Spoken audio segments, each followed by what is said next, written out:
bayaan bi tey lépp dañ koy tënk delloo ko ci wàllu daara ndax daara bii wax naa ko ci benn émission ñu wax ne dérive yi di am nii lan ngeen yaakaar na mooy solution bi mën a dellu ci daara yi rek te loolu laa gëm fii delluwuñu di yaraat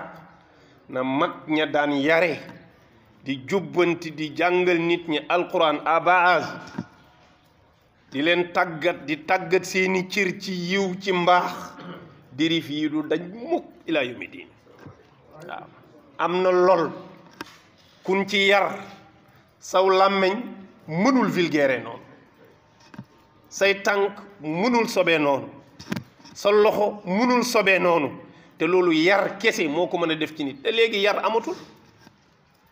parce que daara amatul te moo ne day bi mag ñi gënee jekku yar lañ gënoon a dooleel daara tey bi ñu jekkootul yar bu njëkk waajur néew na mu daan taxalikook doomam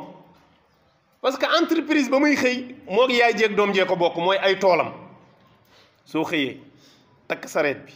sa soxna ak say dooma ci yéeg ngeen ànd dem ca tool ya yéenay yendandoo di liggéey yéenay añandoo bu ngoon jotee yéenay wàccandoo ba keroog récolte yéen a bokk fu ngeen di xëy yéen a bokk fu ngeen di wàcc xam nga kooku doomam li ko ciy ump du bare kooku pour mu contrôler doomam jafewul nattale ko ak tey kan moo ci bokk ak soxnaam fu muy xëy kan moo ci bokk ak doomam fu muy xëy léegi kañ nga koy contrôler yow ca booba jamono sax daan na fekk mag ñi ànd ak loolu yëpp daan nañu jël seeni njaboot rawale ko yóbbu ci daara xool ku leen ëpp jot parce que xam ne du liggéey kese lañu war a def ci moom mooy liggéey ak xam-xama war a ne ci moom parce que logique yi ku nekk téyel sa doom nga yar ko waaw léegi est-ce que ñëpp a mën a jàngale ki jàngul nga ne ko téyel sa doom sa kër nga yar téye ko sa kër kañ ngay def ci moom diine déplacement day am ànd ak loolu yëpp ñoom booba xamoon nañ ni téye ko rek nii du doy naa xool ku ma gën a jekku yar mbaa jàngale mu yóbbu ko mu defar bu paree mu delloo si waat jeex waaye tey la loolu gën a jafe maanaam tey la mën a toog ak sa doom 2 heures de temps waxuma amatul de mais néew na waajur wu mën a wax ne man chaque jour au moins danaa toog ak njaboot gi 2 heures de temps di waxtaan ak ñoom wala di jubbanti boo ci doon joxe xaalis du bare de amuñu jot gi ñaareel bi xamuñu solo si waaw période boobu pëcc xoogu mel noonu ànd ak loolu yëpp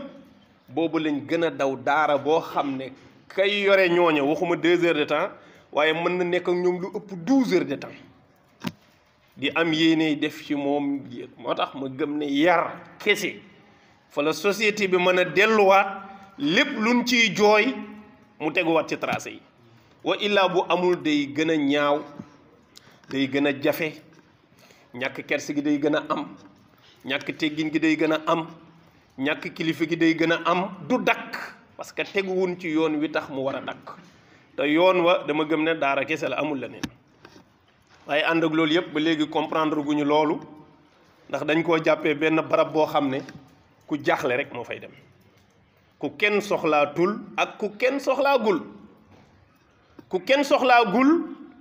mooy xale bi bu tolloogul ci dugg école amagoo ci moom benn soxla nga ne ko yóbbu ko daara ji ki kenn soxlaa tul mooy jàng na ba yegg benn niveau CM2 la 4e 3e fu mu toll waaye mi ngi échec rek di compo di échec ñu ne xel mi neexul ñu ne yóbbu ko ca daara ji ku kenn soxlaa tul ak ku kenn soxlaa gul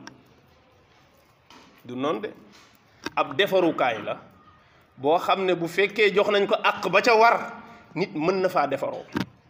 bu yéene ja sellul joxuñ ko àq ba ca war nag nit mënu caa defaroo ñun loolu mooy sunu cat ci réew mi mooy xamaguñu solo daara dañ ko jàppee benn barab boo xam ne ku ñàkk pexe daal mën nga caa dem mais ku am pexe nag seeti leneen ku am pexe leneen lay def mais ku amul pexe ca daara ja lay dem loolu boo ci amul dara sax yow kenn tooñu la parce que yéene ji la ñuy xool yéene ji waaye ku mën rek daanaka da nga cay génn ku ami pexe rek da ngay seeti pexe yeneen ku amul pexe mu des fa loolu bu amee résultat du am mukk ñu bàyyiwaat ci xel bu baax a baax